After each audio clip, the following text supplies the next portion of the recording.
ঈদের দিনটা আমাদের কিভাবে কাটলো চলো আজকে তোমাদের সাথে শেয়ার করি। সকাল সকাল নতুন পোশাক পরে রেডি হয়ে গেলাম ঈদের নামাজের জন্য। ঈদগায় যেয়ে নামাজ পড়লাম, সবাইকে ঈদের শুভেচ্ছা জানালাম। নামাজ পড়ে এসে আমি বাড়িতে এসে সবার সাথে বসে কিছু খেলাম। লাচ্চার সময় আমাদের ফেভারিট। তারপর দেরি না করে আমি চলে গেলাম আমার শ্বশুর বাড়ি, কারণ আমার বউ আর মেয়ে ওখানেই আছে। শ্বশুর বাড়ি গিয়েই আমার মেয়ে আমাকে দেখে পাগলের মতো আচরণ করছিল, মানে পাপা এসছে পাপা বলে কথা। এ বাবা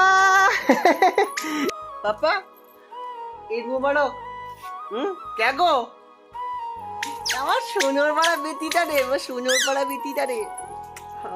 পাপা এটা হামি খেলি, হামি খেলি, হামি খেলি। হে হে হে কে গো? হাতে লালটা দেখান। হাতে হাতে হাতে তোমার মেহেন্দিটা দেখান, মেহেন্দিটা মেহেন্দিটা দেখান, মেহেন্দিটা দেখান, মেহেন্দিটা দেখি দেখি। এই যে কত সুন্দর মেহেন্দি, কত সুন্দর। বলো ঈদ মুবারক পাপা।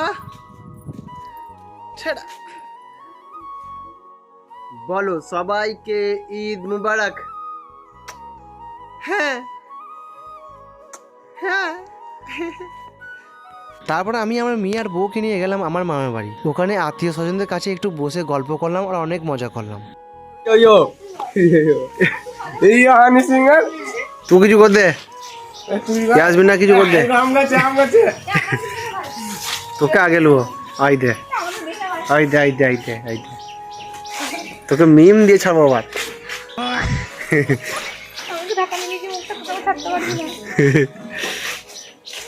চলো পাপা আসো।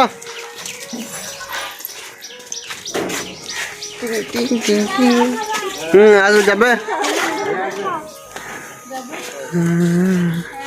তুই উঠে গেছিস, তোকে আর ই করতে পারলি, মুখটা ঢাকা থাকলি কোথা।